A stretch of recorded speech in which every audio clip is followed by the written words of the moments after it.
ഏത് സ്ഥലം? ആ ശരി, വന്നോളാം.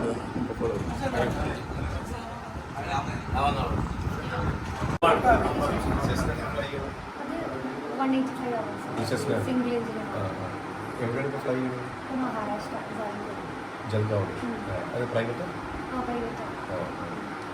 അത് മറ്റേ ഇവിടെ നോക്കിയില്ല റായ്പൂരിൽ രാജീവ് ഗാന്ധി ഇൻസ്റ്റിറ്റ്യൂട്ടിൽ നോക്കിയാൽ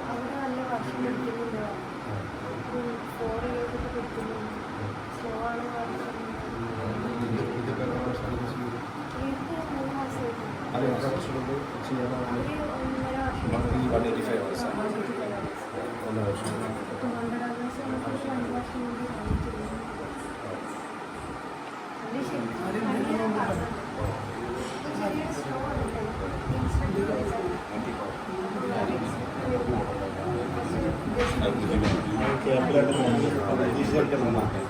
എത്ര മെഷീൻസ് ഉണ്ട്? എത്ര ക്ലാസ് ഉണ്ട്? പിന്നെ മറ്റേ ഞങ്ങൾക്ക് വേറൊരു പ്ലേസ് ഉണ്ട് മധ്യപ്രദേശിൽ, അവിടെ 3 ഐക്രാഫ്റ്റ് ഉണ്ട്. പിന്നെ അവർ ഇവരുടെ തന്നെ വേറെ സ്ഥലം same academy jet save aviation. Jet സേവിൽ തന്നെ കുറേ ഉണ്ട്, എയറോനോട്ടിക്കലായിട്ടും കുറേ സ്ഥാപനങ്ങളുണ്ട്. പക്ഷെ അതിന് നമ്മൾ ഏവിയേഷൻ്റെ പേര് ഫ്ലൈവോൾ ഏവിയേഷൻ.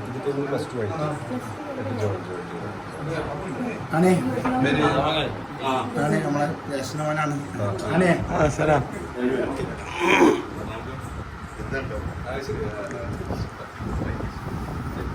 ഇങ്ങോട്ട് ആ അവിടെ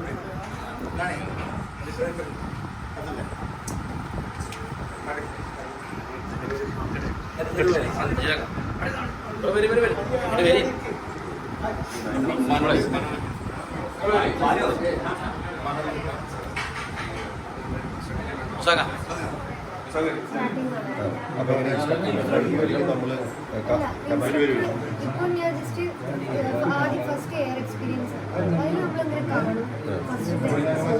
പിന്നെ രണ്ടാമത്തിൽ അതിലിങ്ങനെ പറയും ഇതൊക്കെയാണ് ചെയ്യുന്നത്. പിന്നെ ഇപ്പോൾ ഞാൻ ടേക്ക് ഓഫ് ഒക്കെ എടുക്കുന്നുണ്ട്. ഇപ്പോൾ ലാൻഡിങ് മാത്രം എയർ എക്സ്പീരിയൻസ് കാണുമ്പോൾ അതൊക്കെ ഈ 7 hours അത് 30 minutes ആണ് എയർ എക്സ്പീരിയൻസ്. അപ്പോൾ അത് 7ൽ ഉൾപ്പെടും. അപ്പോൾ ഒരു ഷോട്ടിൽ എന്ന് പറഞ്ഞാൽ എത്ര നേരം ഉണ്ടാവും? Approximately 1 hour 45 minutes to. ഇത് എത്ര കിലോമീറ്റർ സ്പീഡിൽ പോകും? അത് RPM ബേസ് ചെയ്തിട്ടാണ്. ഒരു അല്ല നോട്ട്സിൽ നോക്കുകയാണെങ്കിൽ ഒരു 120 അത് നമ്മൾ 100 എടുക്കലുള്ളൂ. സ്പീഡ് 162 160 പോകും. 250 കിലോമീറ്റർ സ്പീഡൊക്കെ ഉണ്ടാവും. ഇതിന് നോട്ടാണ്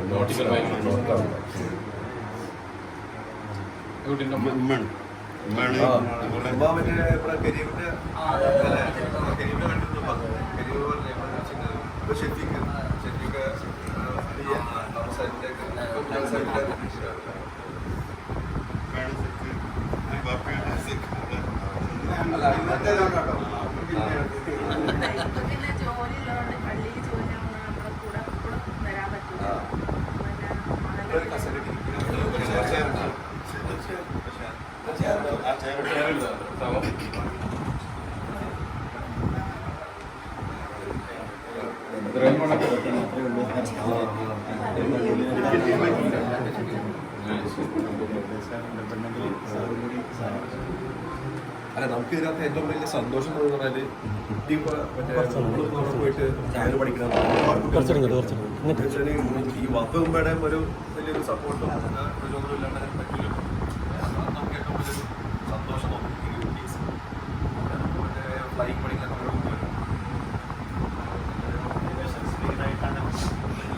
മോട്ടിവേഷൻ സ്പീക്കർ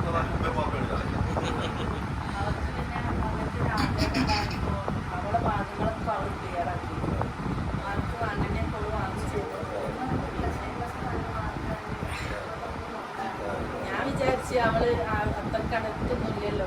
അപ്പോൾ ഓളെ നെഗറ്റീവിലാക്കണ്ട വിചാരിച്ചിട്ട് ഇങ്ങനെ ഓളെങ്ങനെ പോസിറ്റീവ് ഇങ്ങനെ പറഞ്ഞു ഓളെ ഭാഗത്തോട് ക്ലിയർ ആക്കി. പിന്നെ ഞാൻ അതിൽ പിന്നെ നെഗറ്റീവ് പോസിറ്റീവ് അടിക്കാൻ പറ്റൂല. അപ്പോൾ പിന്നെ ഏതെങ്കിലും ഒരു ഇതിലൂടെ എത്തട്ടെ എന്നുള്ള അങ്ങോട്ട് കയറിയതാണ്. ഓരോരുത്തരോടും വായ്പ വാങ്ങിയിട്ടായിട്ടും അങ്ങനെയൊക്കെ ആയിട്ട് കയറ്റി കയറി കഴിഞ്ഞാൽ പിന്നെ അങ്ങോട്ട് പോയിക്കൊള്ളുന്നതിനോട് പറഞ്ഞു. പൈസകൾ നമ്മൾ ബുദ്ധിമുട്ടുന്ന ആവശ്യമില്ല. മാത്രമല്ല ഇന്നലെ അമീർ മാസ്റ്റർ എന്നെ വിളിച്ചത്, ഞാനിങ്ങനെ വരേണ്ടത് പറഞ്ഞപ്പോൾ എന്നെ വിളിച്ചത് ഇന്നലെ കണ്ടു. അപ്പോൾ ചുമ്മാനടുത്ത് പറയാൻ പറഞ്ഞത് ഈ പൈസനെ കുറിച്ച് വേവലാതിപ്പെടുന്ന ഒരു ആവശ്യമില്ല. അത് അമീർ മാസ്റ്റർ ബാക്കി ജില്ലാ കമ്മിറ്റി എല്ലാവർക്കും കൂടി അതിനെക്കുറിച്ച് പഠിക്കാനോ പറഞ്ഞത്. പഠിക്കാൻ നല്ല മിടിക്കും. ഓളോട് നമുക്ക് പഠിക്കാനൊക്കെ പറയണ്ട. ഓളെ കാര്യങ്ങളൊക്കെ വളരെ കറക്റ്റിൽ ഭയങ്കര ടൈം നമ്മളാണ്. അത് ഏതൊരു കാര്യത്തിനാണ് നല്ല കൃത്യനിഷ്ഠതയാണ്. അപ്പോൾ അങ്ങനെ വിചാരിക്കും ഒരു പൈലറ്റ് ആകുമ്പോൾ അത് അത്രയ്ക്ക് നല്ലതാണല്ലോ. അതൊക്കെ ഓൾ നേരത്തെ പക്ഷെ ഓളെ ഉള്ളിലുണ്ടെങ്കിലും പറഞ്ഞത് 10ാം ക്ലാസ്സിലാണ്. വിമാനമൊക്കെ ഇങ്ങനെ പോകുമ്പോൾ ശബ്ദം ഓള വേഗം പുറത്ത് ചാടിയിട്ട് ഇങ്ങനെ നോക്കി ഏത് പാതിരാക്കായാലും ആ വിമാനം കാണാവുന്നില്ല. എടി ഞാനേ പറയാം ഒഴുക്കുമ്പോൾ അത് കാണാനപ്പോൾ കാണിക്കാം പറയും. അപ്പോൾ പിന്നെ എനിക്ക് പറഞ്ഞതിന് ശേഷം എനിക്ക് തോന്നുക പറയണ്ടില്ലേ നമ്മളെ ആഗ്രഹത്തിന് അങ്ങനെ ടാക്സ് ചെയ്യാനോ എന്നൊക്കെ.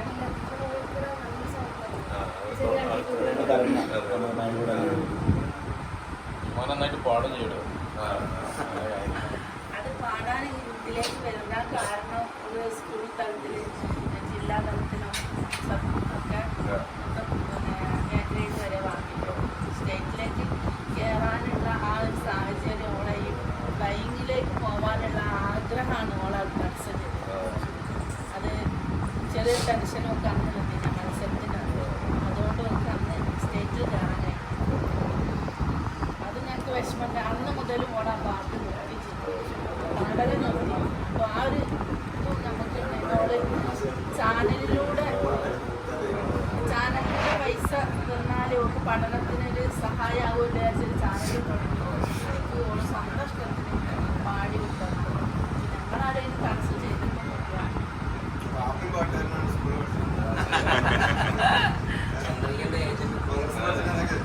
പിന്നെ എൻ്റെ ഉപ്പ നല്ലോണം പാടും.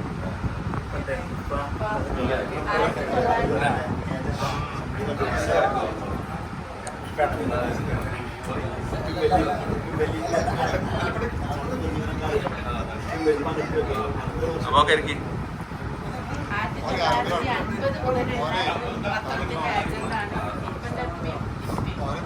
ഇപ്പോൾ നമ്മുടെ രാജ്യത്തിന് വേണ്ടി കുറേ പോരാടിയ ആളാണ്. ഒരുപാട് കുഷ്ഠരോഗികളെ സംരക്ഷിച്ച ഒരു മനുഷ്യരോടാണ്.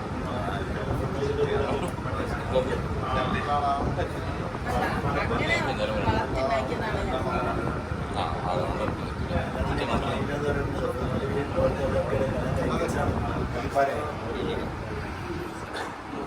സംഗീതമാണെന്ന് അറിയപ്പെടുന്നത്.